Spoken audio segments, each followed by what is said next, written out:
it's But like hanging preparing in right there now. takes Yeah, a yeah. while to get used to, especially when you don't Yeah. know when it's gonna end. I I know. Tell me about it. That's the part that is frustrating the most about this whole thing. Oh, Hmm. cool. Here we go. Uh, ah, turn that off. Okay. Sorry, I had the volume on from this other source. Going to so many tabs open now. Oh my.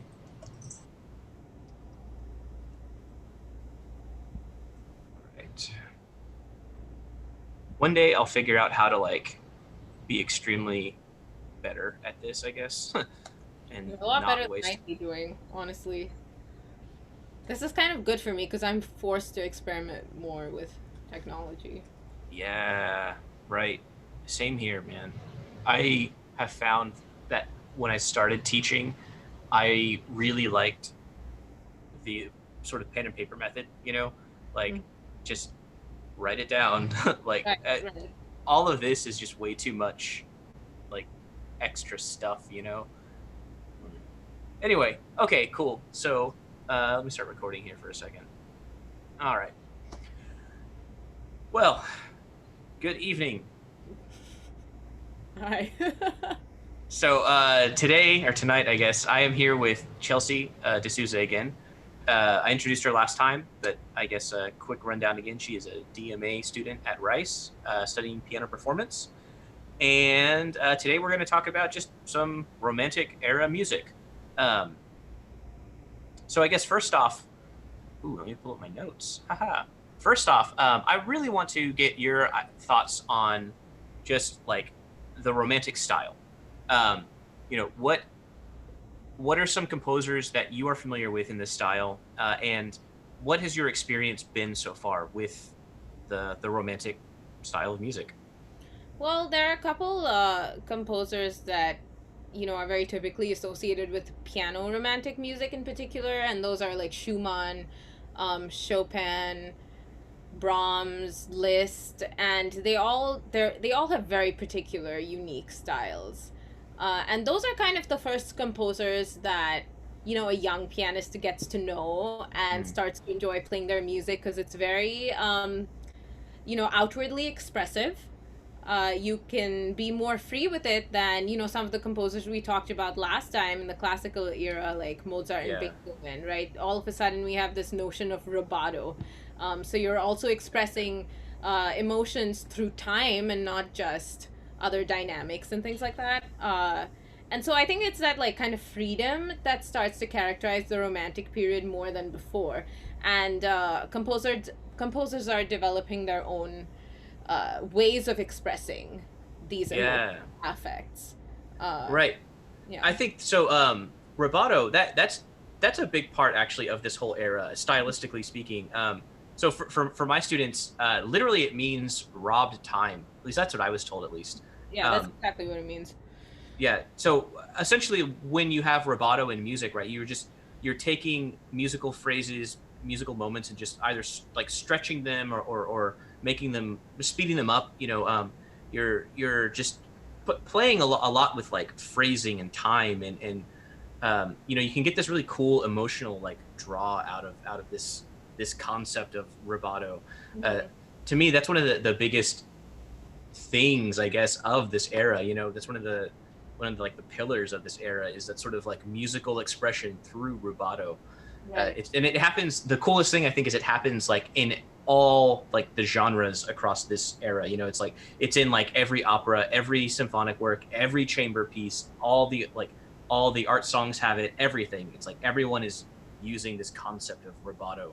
Right. It's one of the most important ways of expressing affect during this period. But what's interesting about it is that every composer has their own way of using it. So you wouldn't use the same rubato for Schumann and for Chopin. Yeah, yeah, And there's this thing that we always say about Chopin, because the tendency is to use a lot of rubato with Chopin because his music has these beautiful melodies with accompaniment, right? And like his nocturnes and some of his preludes. But there's his students have written about how he always made his students play the left hand with the metronome. So you could take as much freedom as you wanted in the right hand, which had the melody, but it always had to fit into a strict pulse in the left hand, which is really hard to do. So it's like Yeah. rubato, but within certain parameters, you know? Right, right. Now that makes a lot of sense. So, you know, that style or like that idea of playing, I guess, where there is a constant pulse happening and Mhm. then something kind of freely unfolding on top of it. Mhm. Uh, that's a really just cool concept, man. And those moments where you get just that underlying like harmonic pulse, Yeah. and this beautiful floating melody on top of it. Mhm. They there's just something that's like unreal about that, about that feeling, about this steady thing that is there, and it's like that there's a constant thing, right? And then this sort of like thing that is not constant on top of it, I guess. I don't know. It's hard to explain, but it just, to me, it always gives me chills, man. Like I'm thinking about it, I'm getting goosebumps. Right, uh because and it's so unique to whoever's performing it, right? Like even if yeah. we know what rubato is and how a composer might have wanted us to do it, like I would play it totally differently than the next person. And what's fascinating about it is I had this teacher who always used to say, yes, you're robbing time, but you also have to give it back. So basically, what Ah. she meant was if you're going to stretch something out, then right after that, you have to speed up a little bit so that the big pulse is pretty constant, right? So we're not going like completely free and just Right. take as much time as you want. It's a very organic way if you stretch a little and then you like go move a little bit to make up for that. And that's what creates Yeah. this, like push and pull in the music. That's actually really interesting. So you're talking about the sort of like big pulse, that sort of phrase Mhm. long thing. In a lot of like just modern rap music, actually, there is this like weird sort of rubato that kind of happens. So in the way that like producers make beats and stuff, Yeah, they'll take like a pre-recorded sample, but those hits that like for a drum sample aren't going to be exactly in time, right. but then they loop that progression or like that pattern over and over, and it creates this really odd sense of just like breath in this like mechanical phrase. Right. It's really interesting. And like with when you just apply that concept to live players, it's like everything just comes to life even more. Yeah, It's because I mean, no one plays perfectly in time. It's just impossible. right, right, right. So uh, that's pretty cool. So that's a basic rundown of like the style of yeah. the music, right, of this era. Well, But the harmonic style is also changing, right? And that's another big yeah. thing. Like the use of harmonies and the use of harmonic effect is also really important. So I mean, presumably you guys have talked about like your basic harmonic sequences that we hear from A little bit, yeah. right? Yeah, so it's like mainly like your 1 4 5s with some like cool chords, but here they're really stretching the boundaries and like also Right. key modulation. So you're going to very distantly related keys, which you didn't really see before. Right, right. Everything tended to be related to like that tonic note, right? That in like the classical era, everything was centered around this one note, and everything relates to that. But yeah, you're right. In the romantic era, composers and musicians, they just get more and more adventurous with like where they can go and how all of these chords relate to one another. Even Yeah. I think one of the most interesting like aspects of this era is that how like these dominant chords, like they just get more and more tense, right? It seems to be a thing of this era. They just add more tension to the music. And different composers have different ways of doing that. The more conservative ones, they just seem to add more notes, but like the more adventurous composers like Berlioz, they just add more sounds, Mhm. and it becomes more this like they're painting a picture in a way, more Yeah. much more so than like Mozart or Beethoven we're thinking about.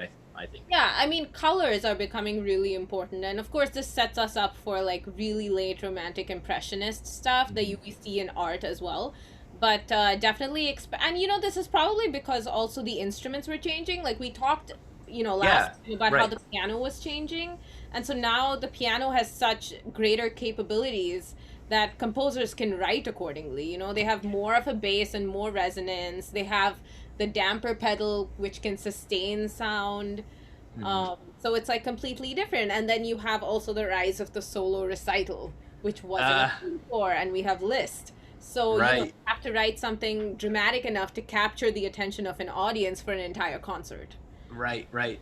Man, talking about Liszt for a second. So I'm curious, what are your thoughts on Liszt actually? I mean, I've played Really? some Liszt stuff that I love, and I've heard some Liszt stuff that I really don't love. So, but I think it's true to his character, right? He was the monk and the devil, right? There's so and his Yeah. music is similar to that. I mean, there's stuff that reaches like the heights of ecstasy, and there's really devilish stuff, and then there's the really prayerful stuff like his years of pilgrimage set where he's Right. yeah, so it really varies. Yeah. Is the Years of Pilgrimage that was written in later in Liszt's life, wasn't it? Yes, I mean, he started turning more inward and becoming more spiritual later in his life, and you have all the Yeah. bombastic stuff that was written earlier on. Right. That seems to be a like a model, I guess, that a lot of musicians tend to follow, especially afterwards. It becomes much more noticeable. Their Yeah. earlier years tend to be. It's kind of bizarre because you know when when all of these musicians are first learning off, they're trying to copy somebody else, right? They have to essentially emulate somebody else, right? But they're also trying to figure out what it is they're actually trying to do, you know? Yeah, what makes them unique? What's gonna make them sell, basically? Yeah. Right. And it almost gets to this point where it seems like everyone tries to one up each other, Yeah. They're all trying to do something crazier than the last time, like the last thing that I did. Yeah, and Uh, especially in this era because now the money is coming from the middle class and not mm, from, the aristocrats like we talked about last time. So people yeah. are paying to go and see concerts. So you got to give them what they want. Yeah, right. My teachers always described Liszt as like the first rock star. Yeah. Uh, Him and and Paganini on the violin, they were like the showmen yeah, in that era. right. Yeah. There, I was always told that like the the whole purpose or like the whole reason that the piano was even turned to like have a profile on stage was because of like Liszt concerts. Uh, Yeah, because they used to have it so the pianist's back was facing the audience actually, and then the format changed so that they could see all of the because he wrote his pieces so that his hands would be flying all over the piano, right? right, So you and could the really audience just see that. they want to see it. Yeah. So there are uh, these crazy stories where like the women would keep his locks of hair in lockets and steal his glasses of wine that had the last dregs in it and say right. I think the textbook that this class uses calls it listomania or something like oh yeah, that. yeah, Yeah. definitely the It's first rock star. right. That's just it's hilarious to me. And it's like not much has changed since like the 1850s. uh, so okay, let's see. So okay, we've thrown some names around like Chopin, Schumann, Liszt. So what are some different ways that you as a pianist would have of approaching these different composers? Well, I think we touched on it a little bit last time, but basically knowing the context of their lives and what they were trying to do with their music is really Hmm. important. So, for example, like knowing that Chopin used to put a metronome on for his students, I therefore know that pulse is incredibly important in Chopin, maybe more important than Schumann or Brahms. Right. Right, So right. that's always going to be my primary consideration because it is very easy to be extremely free with Chopin. So you almost have to be more restrained because you know Yeah, that it's so easy to be free. And then you know that there was a nationalist fervor in Chopin and that's why he wrote his polonaises which were, Polish character dances right, and the right. mazurkas and stuff. So that's really important to his life. And then for Schumann, you know about his whole like struggle to marry Clara, his wife, right? Yeah, Who was the daughter of his piano teacher. And because of that, you know that his life was pretty much a struggle, and the poetry he chose to set mm, music to was chosen for very specific reasons. And right. and then also I don't know if you have this in your notes, but Schumann has these two characters that are associated with him, right? Florestan and Eusebius. And Florestan is the very like outgoing, exuberant one. I hope I'm not switching I it. no, I'm pretty sure you're right. I'm pretty sure you're right. Okay. And Eusebius is the very introverted one. And Schumann really felt strongly that these were the two sides of his own character. So his music alternates very quickly between these two extreme moods very Right. often. So he does a lot of character pieces, you Right. know. So I think it's interesting. Those two characters, he uses them in his like critic work, right? Doesn't he? He like writes about them Yeah, or something. he would write critiques of music and art Right. as those two people. Yeah, yeah, yeah. I think that's really interesting though that he has these like two personas. You know, one is very reserved, one is very outspoken, I guess. And you know, so what one of the things that we always talk about in this class about Schumann is like, you know, his mental health issues, right? Yeah. And you know, by the end of his life, he definitely was like, by today's terms, I would say like bipolar, I think, right? Very very manic depressive. Yes. And these two characters, you know, they are sort of manifestations of that extremely early on in his career, you know. And even, again, like you said, the music that he was writing at that time throughout his entire career is just, it's very like, it's all over the place in a way, you know. Yeah. The piece that we talk about in my class, Aufschwung, to me that's like a real it in that piece it encapsulates both of these ideas, right? Because there are moments where it's very peaceful, it's very just like very reserved, and then there are moments where it just like opens up and Right. you know. It really soars. Yeah. Yeah, exactly. I actually find that piece to be really interesting, because so to me I feel like that there's that constant return to that bass note, that really low note, you know. Yeah, the C. Yeah. Yeah. To me, It doesn't go at all with the harmony that's happening in the upper part of the piano. So it's really interesting. Yeah. right. I've always felt that is just like that's, you know, this piece is representing like a falling dream, or like a dream where you're flying or something, right? And like that low C, it's like that is the ground, and it's like it's always there, right? And Yeah. the coolest thing about that is I feel like this piece opens up and like you are this character and you are just falling, right? And like the ground is coming closer and closer, and it's like there's nothing you can do about it either. Like it's there. I don't know. There's to me there is so much like character to all of these pieces there, and there's a definite story behind them that I've always like really identified with. Yeah. Well, and he used the titles, you know, to indicate Of course. the characters, which was not really very common before his time. You know, before that, the names of pieces were always sonata or prelude and fugue. And with these Yeah. character pieces, he's really indicating the mood that he's trying to convey. Right. You know, I guess historically this kind of gets known as like programmatic music versus absolute music. Absolutely, yeah. And in the Romantic era, it seems that programmatic music definitely takes the front seat a little bit, you could say. Yeah, but there was a big war happening amongst music at the time, you know, which there, like Schumann had a sort of a music circular magazine thing that he wrote for, that he started, and there was a big war. Like Brahms hated programmatic music, right? So music with textual or literary associations. He thought that the music had to be enough to speak for itself, and Schumann, it's hard to put him on either side of the argument because his music has very strong associations with stories and characters.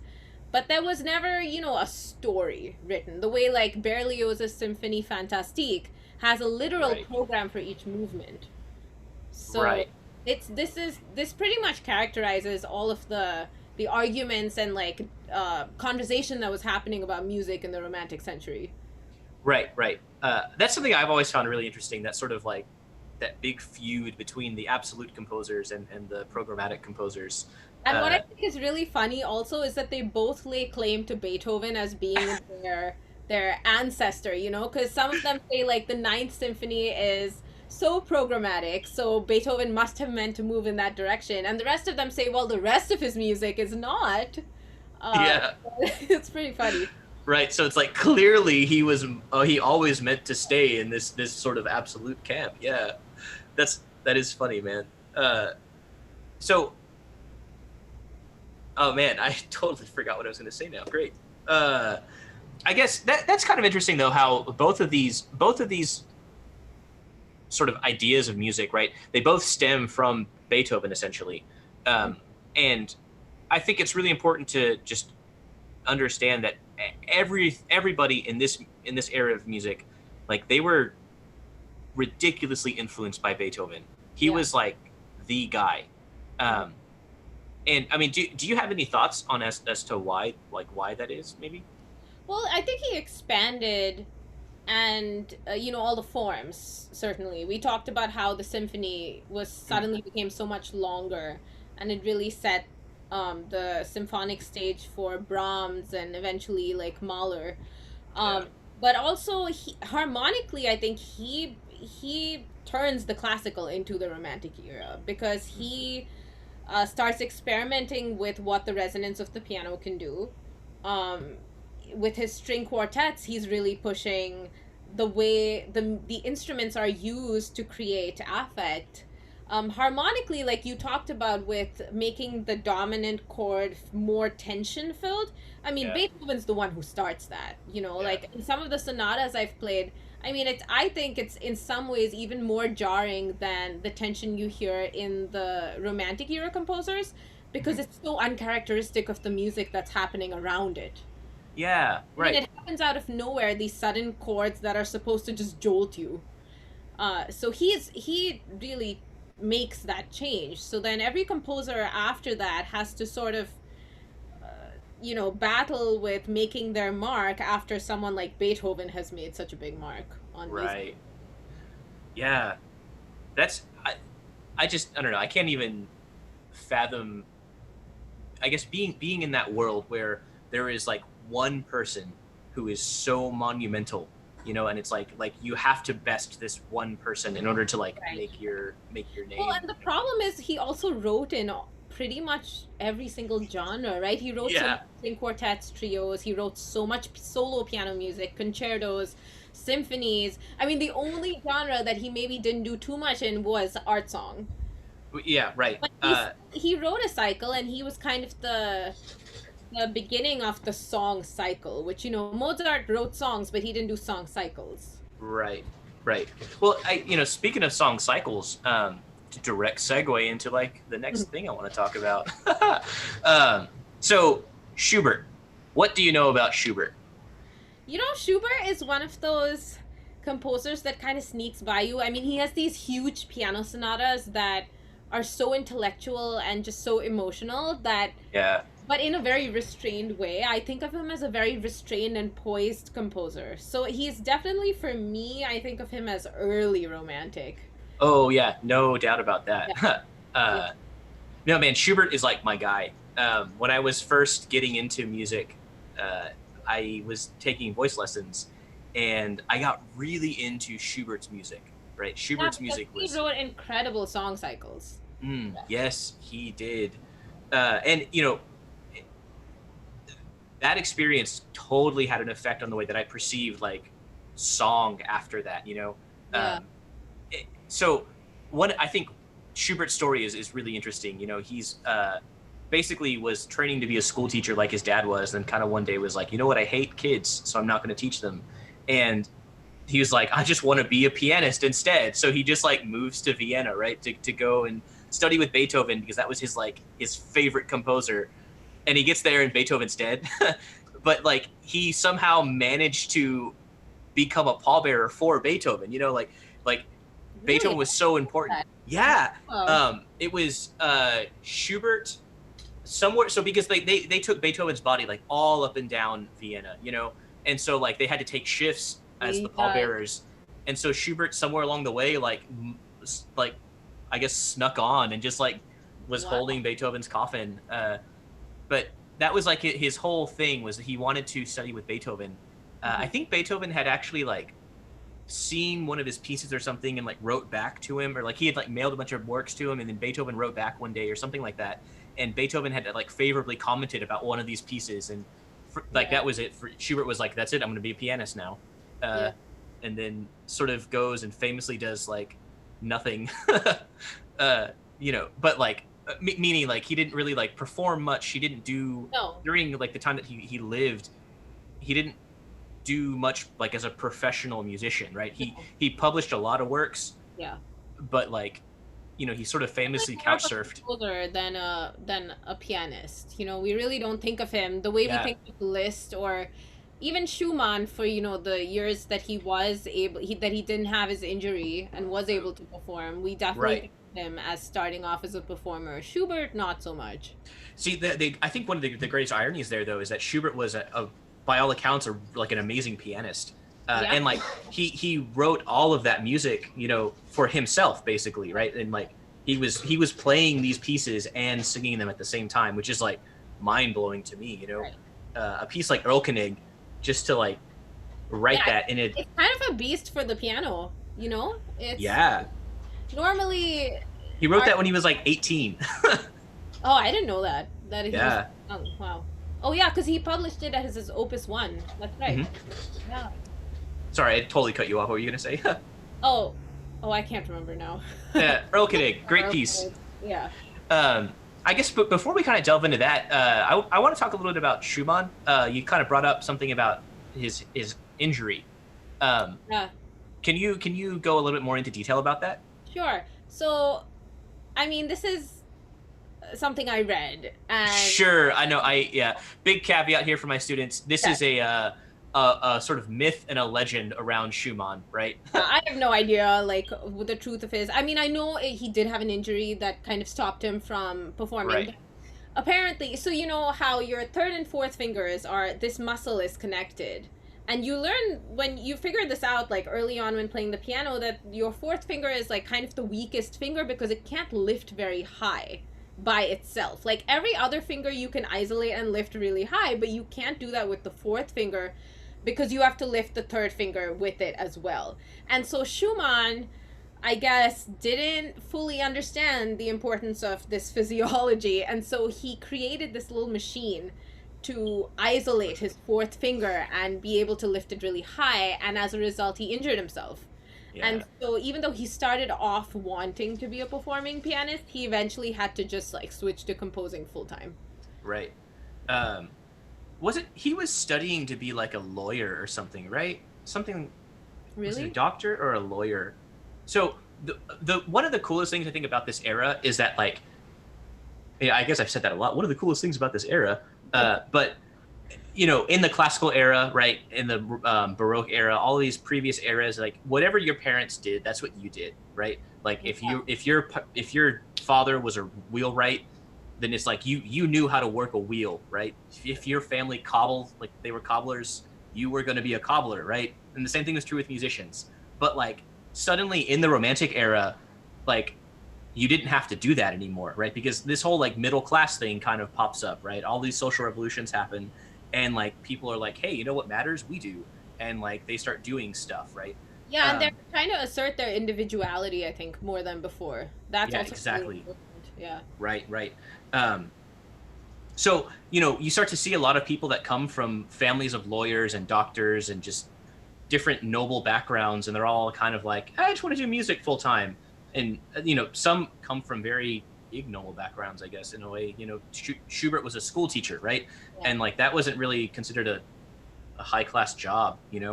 um, I think that I'm pretty sure that Schumann was going to be a lawyer, and then just decided one day that he was like, you know what, I don't want to be a lawyer. I actually really want to be a virtuosic concert pianist.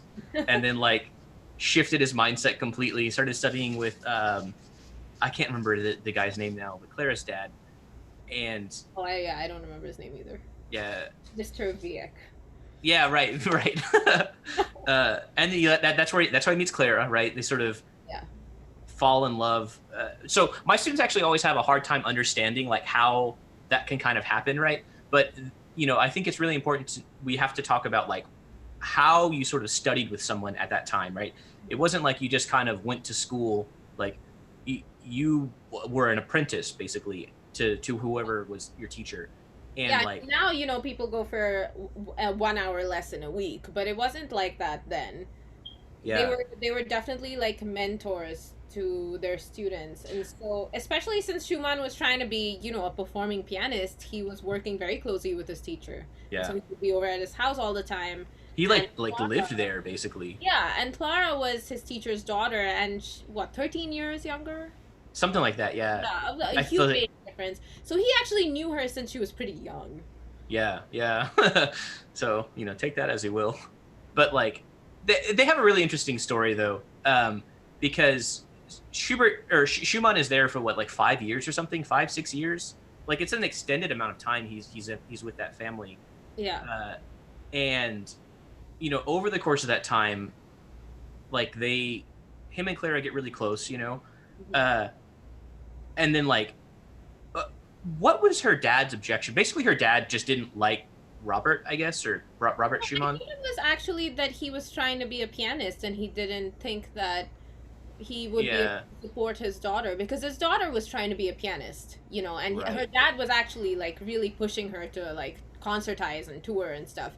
And I mean, of course, probably the fact that she was so young, because they actually ended up fighting a very long court battle for her to get basically emancipated, so that because she was not a legal adult yet.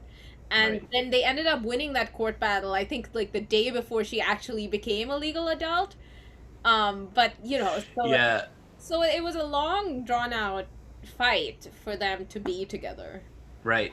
Uh, some I don't know. It's a really interesting story to say the least. They I always thought it was like bizarre how they take it all the way like to the court system, and it's like, whoa, Yeah, that's they like that's really serious, fought for it. Yeah. Yeah, like real serious stuff, man. Um, and so the Schumanns, they sort of come after Schubert, I guess, in like this sort of timeline. Yeah. Um, so Robert Schumann was really important in this era for like a lot of reasons, not just as a composer, right, but also as like a critic. Yeah. Um, it was always kind of my understanding that his word would basically just make or break you as a musician. He becomes like that important with his journal in that area, um, and you know, I think that the Schumanns are a big part of why Brahms even became like Brahms. Uh, it's my understanding that they sort of found Brahms one day, like in a cafe, just like playing music, and they were like, "Hey, we like your stuff. Do you want to come on tour with us?" And a young Brahms is like, "Okay." Oh. That was my understanding of it, at He least. definitely, I mean, mentored him. Yeah, One definitely was a big influence, and Brahms became, their closest friend, really. yeah, yeah, He took care of Clara after Schumann was, entered the mental asylum. Um, and after he died, he took care of his family. yeah, yeah. Uh, yeah, they had a really close relationship, Brahms and the Schumanns. Yeah. Really, really close relationship. Anyway, so before I guess get hung up on that, um, I want to talk a little bit more about art song versus like instrumental Sure. songs, I guess. So you as a pianist, uh, what's it like working with a singer? So um, in an art song, right? You have a singer involved. So Mhm. it's now the pianist and the singer. And something that I've always stressed to my class is that the minute that text becomes involved with a piece of music, the text just inherently becomes the most important thing about that piece of music. Um, so what is it that you sort of think of going into this setting? Well, it's very first of all, it's very important to understand the text, because it's in, German, French, whatever. Um, we without knowing what the song is about, you can't fully interpret even the piano accompaniment the way you'd easily be able to do for a purely instrumental work. But here, like, being very familiar with the text and, knowing the background of it is as important as knowing the background of the composer. And beyond that, you just all of a sudden have to deal with the practical issue of you're making music with someone who needs to breathe. That's a really important thing, which someone who's not familiar with playing with singers, it's easy to forget because as pianists, we breathe all the time while we're playing. And so Right. being very aware of phrasing and where a singer needs to take a breath to be able to complete a phrase is really important, and that shapes your interpretation. If your singer tells you, I need to take a breath in this place so that I can make it to the end of the line, Uh-huh. then you have to sort of make it so that them taking that breath, that slight amount of pause, actually feels musical. So like maybe you're gonna have Yeah. to slow down leading into it, or you're gonna have to like add in a little bit of space, and then as we talked about, like giving back time after you rob it, all of these Right. situations suddenly come in. Um, Right. but So, I think it can be a really fulfilling collaboration. oh, Yeah. no doubt about Yeah. that. Yeah. I mean, there are many reasons why I stopped singing. But I have to admit, whenever I was like putting a song together with a pianist, that was like an experience that it's hard to describe what it's like to, as a singer, be in this extremely vulnerable position, where it's like all you have is the text to work with, right? And to combine that with a pianist, and it's it's a very different setting than actually playing an instrument, or like Mhm. playing like a sonata with just one instrument and a piano or something. Yeah. Actually performing a song it's so much more just intimate, I guess. I would agree. Like I think some of my most emotionally charged performances on stage have been these song cycles. One in Yeah. particular by Schumann, called Frauenliebe und Leben. It's like about the life and love of a woman, and it's it's I think 7 or 8 songs, and the melody at the beginning, the opening theme is about when she's first falling in love, and when it comes back in the last song, but it's after her love has died. Her uh husband has passed away, and it's the exact same theme with a totally different emotion, hmm. and performing that for people in on stage was so emotional. Like we both had tears at the end of it, in our eyes Yeah, on stage. So yeah, you're that's right. I do think it's particularly intimate. yeah, man, that's just there's something powerful about that, when you combine words with music, it takes things to like the next level, Yeah. I guess. um and again, I have always been under this conviction, or held this conviction that once words become involved, they become the most important thing about a piece of music, because as far as the audience is concerned, I feel like the words, they can connect with that just Yeah. on a different level, and it's like that's what makes a good country song Right. in a way. It's like the story behind the song, right? The Yeah. music could be the most uninteresting thing ever, but if the story is there and people can connect with that, then the music just enhances all of that. Yeah, and especially in these art songs, the music is so beautifully enhancing the text Yes. that it just elevates the whole effect so much more. Yes. Yes. If we can sort of jump back to Schubert for a little bit, I think Schubert was a just a master at doing this. What was he, the I guess the grandfather of the lead? I think people refer to him as, wherein like it's like Wolf is the father of the lead or something like that. Yeah, Like Wolf, came much later, so yeah, she yeah, was probably the first. yeah, His I, output was so large. Um, yeah. For as young as he was too, I think he died when he was like 33 or something. oh, I thought Schubert lived. It was in his 30s. Oh, He Schubert died very young. Um, like all the rest of them, he died of syphilis. yeah, yeah, um, but so Schubert, he lived a really short life, but he had an immense output, like hundreds upon hundreds of songs. yeah. He only wrote what, 2 symphonies or something like that. Yeah, there was Uh, not much orchestral music. yeah, His it's definitely his largest output was for voice and piano, and then for solo piano. Yeah, right. I think probably because like he was just writing for himself, and he had a deep understanding of poetry. There was whoever he was staying with at the time that he wrote the Erlkönig.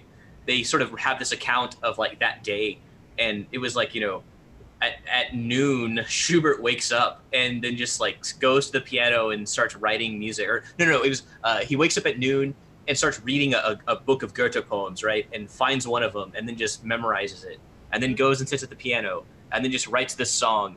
And then he has the Erlkönig in the span of like 4 hours, and then goes to a cafe and sits and drinks coffee for like 3 hours, Yeah, and then goes and performs it for like the rest of the night. I mean, this like cross pollination from one art form to the other. Yeah. I think that's like the best thing about art song is that Yeah. we have all of this amazing poetry, and we also get to listen to it as song. Right. And this Right. the Erlkönig poem is like, even within poetry, is considered one of the greatest ballads of all time. Yeah. Yeah. And it's definitely one of the best lieder of all time. Right. That was one of the. I was working. I remember singing that piece actually, and it's hard. That's a hard piece to like perform. It is, because the piano part is hard, of course, but then the vocal part is hard because the singer has to sing four different characters. Yes. The way Schubert differentiates between them is by putting them in different registers, actually. So you have to have pretty large range to be able to pull it off. Yeah. Right. And it speaks a lot to Schubert and his sort of like musicianship, because Yeah. again, he was like playing this piece while performing it. So I guess I want to give a quick rundown kind of this piece of music real quick. The basic story, and believe me, it goes much deeper than this, but the basic story is that there's a father and he has a sick child, and they are on a horse racing through the woods, and they're trying to get to the doctor because the child is dying.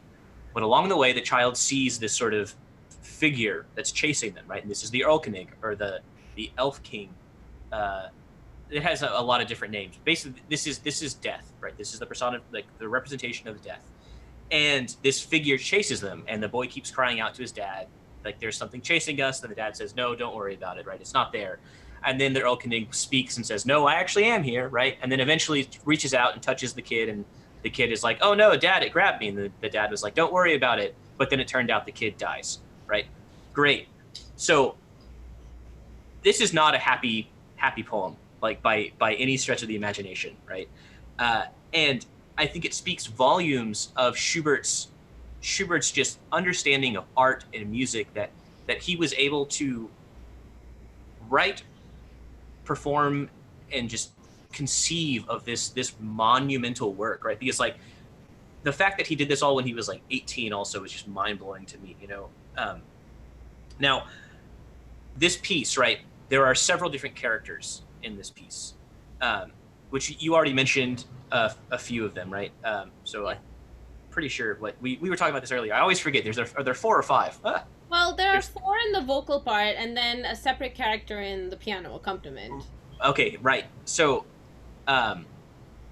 in the vocal part, right, you get the father, the son, the Erlkönig, and the narrator, Mhm. right? So the narrator sets up the story, right? They tell us everything about this piece, and the narrator.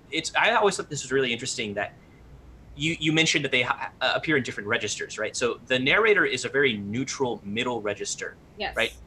And so it doesn't even have much of a melody either, which I think is really interesting. It's a very neutral character, right? Because it's the narrator. It doesn't move very much. It's kind of like a monotone compared to the other characters. Yeah. Yeah, right. And I think the first voice we actually hear after the narrator, I think, is the dad. I think it says, "Mein Sohn, my son." Sure. You I might have be. a. Yeah, so the first character we hear after the narrator is the dad. Uh-huh. And then the boy speaks. So I think it's really interesting how they contrast, or how Schubert contrasts these two characters, right? So the father exists in a very low register, right? Because this is like, the sort of musical personification of like manliness, right? These sort of low notes, right? Versus the child, right? They exist in the upper register, Yeah, and as the notes. piece progresses, he gets higher and higher as he gets more scared. Exactly, right. That's something that's really creepy about this piece too, is that like this boy just gets more and more terrified as they go along, and the dad is just like, whatever, kid, there's nothing there, and the kid is just like, no, dad, no, this like ghost is chasing us, help. uh, Right. so we have these two characters, right, and they are both pretty frantic in nature. Yeah.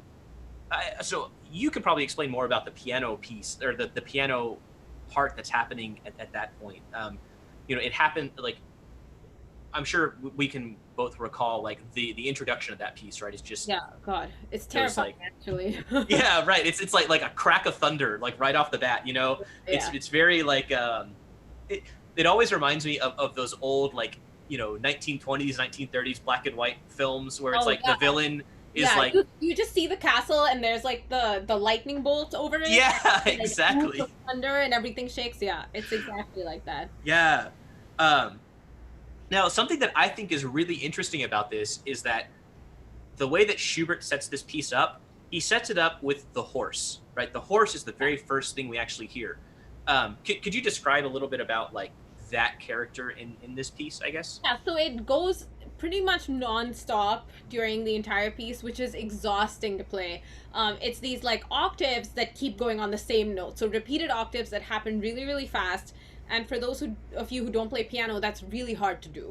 I mean, Yeah. that's So how big of a stretch is an octave on like so that on your hand? it's about this much. It's not that it's a big stress, but it's the repetitive stress of doing that over and over Exactly. again. Right. So Um, so having like this shape, right, and keeping these fingers sort of like stiffened in a way, yeah. and having to keep that motion constant. I mean, it's hard enough to play repeated notes with just a single note just because of the action of a piano, right? You have to give Right. enough time for the note to come back up before you can play it again. So Yeah. doing that like in this stretched out position is even more hard. And you are doing completely different things in your left hand. Right. Right. Which the left hand part is also hard and intricate. And so to be able to keep both of those going at the same time, it's Right. like the struggle of the story is mirrored in the struggle of the physicality of playing it, which is what is Yes. cool about the piece. Yes. Yes. Yeah, everything about this piece is just so chilling. Yeah. So yeah, you're basically just that sound of that horse is just thrown at you, Yeah. and you have that octave, and then you get that, like you said, that low melody in the left hand. Yeah. I always thought that was really cool because it's like the wind kind of rustling through like the leaves of this forest. Yeah. Yeah, it's I think it's important to note that it's the right hand that has this like repetitive thing, and Right. the left hand is what brings in like the uncertainty, because Yeah. normally in accompaniment it's switched, right? Like your left hand is the less important thing that keeps repeating, whereas the right hand has the interesting stuff. Whereas here it's switched, so he's really trying to use the bass resonance of the piano to sort of creep in and like create this little rumble. Yeah. Well, Yeah. so that word just like creep, like this whole song it's everything about it is just so creepy, Yeah. because just even like reading the text, it's so just like it makes your skin crawl in a way. Well, I But think so it's just, like terrifying, the idea of a kid being able to see something that you can't. Like that is the number one trope of horror movies that I cannot deal with. So yeah, right. like, Oh, exactly that. yeah. And so that's something I think is really important to note about this era, is that like these concepts, like this idea of like horror and fantasy, they really are coming into prominence now in the art world. Right. Things aren't nearly as flowery as they were before. Yeah. It's almost like this sort of, I mean, it makes sense as to why like these sort of existential like notions kind of come out of this era. And like this expressionistic music to sort of follow it makes so much sense. Yeah, and I mean it's the same thing with the Berlioz Symphonie Fantastique, Yeah, like witches and like all that kind right. of stuff. That's a whole nother can of worms. uh dude dude sort of, oh man, he takes too much opium, has like Yeah, a I mean that's has it. a That's bad like, trip, and then writes music yeah, about it. right, right. Oh man, there was a funny Bernstein quote, and basically he uses that piece as a as like an anti-drug sort of thing. and he starts talking about it, and so I can't remember exactly what he says, but the end of it, he's like, yeah, and as Berlioz found, if you have too much of a good time, you'll get lost at your own funeral for 7 hours, and That's it's like, man. Yeah, But but I mean, it's true. I don't know if Schubert was on any drugs while he wrote this, but you know, it's very evocative. I think. yeah, right, right. Is the Um, point. so yeah, to sort of get back on track here. So yeah, we get this horse, right? We get the narrator, we get the father and the son, and all three of those, they have a very similar characteristic, and I think that that's really interesting how it's very frantic, right? But that's also like the real physical world in a sense, right? You have Yeah. this horse, the father and the son, and the narrator is kind of just the setting in a way, right? Yeah. But this is like the physical world, and then the Erlkönig comes, right? And it's like a completely different shift. Like everything changes. Uh, Yeah, the usually singers will sing that part sort of softer and yeah, more insidious, you know? It's like right. you That's a good word for it. not as like tangible or real as the humans in it because you don't know what this is. Like, is it a personification of death? Is it just like a child's fever dream? Right. What's going on? Like So, what is actually happening? right, right. And you know, Yeah. the Alkonik is having fun, so Uh, he's like in a good mood, so he's like trying to entice the child. And so for a singer to be able to do so many different characters in the space of one song, I mean, Schubert's asking a lot off the singer too. yeah, right, exactly. I mean, there's a reason that like this is sort of considered like a barrier piece for a lot of like vocalists, Yeah. for these reasons, because the vocalist has to emote all of these characters, right? They have to be able to just switch like on a dime, Yeah. Yeah. um, and you know, clearly, like this is also difficult for the pianist, because like they have to fit inside of that, right? Yeah. Yeah. Because Yeah. the whole point of this piano part is to enhance what the vocalist is doing, and it's like as one of my teachers so kindly put it, you can mic a turd, but you're still micing a turd. Uh, so, I don't know what led to that comment. really bad audio engineers. Okay. Yeah, man. But no, I think it's this piece. I feel like is so representative of the role of the piano in song of this era because it Yeah. creates the atmosphere. Like right as like you said, it sets up the whole mood and the setting of the piece by creating this like horse galloping through the night and then this Yeah. rumbling in the bass. Like it sets up the atmosphere, and one really important development that happens with art song during this era is that the piano intros get longer. It's no longer just an papa that sets up the key and then the singer comes in and the singer is the focus. It's like the piano creates the entire setting. So you have Yeah. longer intros and longer outros that are very intricate. That's actually, that's I don't know why I've never considered that actually. That's very true. Yeah. Like the intros and outros get considerably longer. Right. And yeah, I mean it makes sense though, because like just everything about this era is just so extra, like Yeah. it's like the harmony, there's more harmony, form, there's more form, right? It's like there's more of everything, so excessive. But so fun to play. Yeah, right, it makes you feel good, it's Yeah. it's like it's fun to listen to. Yes. Man. Well, I don't know, that's all I got. Pretty much covered everything, I think. Yeah.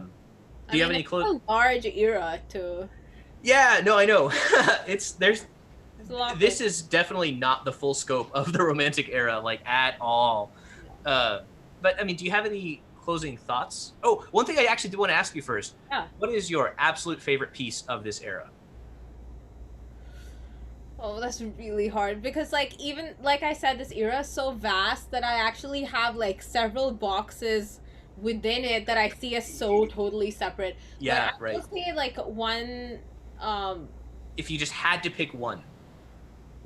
so there's a cycle of preludes by Chopin. So it's 24 preludes and there's one in each key, and the whole thing is about like 35 or 40 minutes long, and Yeah. uh you can play them separately, but it's a really special thing to play or listen to them, all 24 of them, in their Yeah. entirety, because somehow Chopin manages to sort of string them together and one flows into the next, and I think it's a beautiful experience to like listen to it uh Yeah. as a whole. So if you have 35 minutes, like go and listen to the 24 Chopin preludes, because and here again you'll see, like, from one prelude to the next, such extremes in character, extremes in length, Yeah. like one prelude that's 2 lines long and another one that's 4 pages long. um, Yeah. so really, like, running the gamut, and I'm sure you'll recognize some of the tunes, in the Chopin Mm. preludes, because they've been quoted so much in different. Uh, Yeah. yeah, They appear all over in like all sorts of pop media, like even like in pop songs they yeah, pop up, you know. yeah. Chopin's music actually gets sampled a lot in like a lot of lo-fi hip hop. Yes, it's true. Yeah. uh cool. Well, awesome. So any final thoughts kind of on piano in the romantic era? I feel like we covered, a lot of it.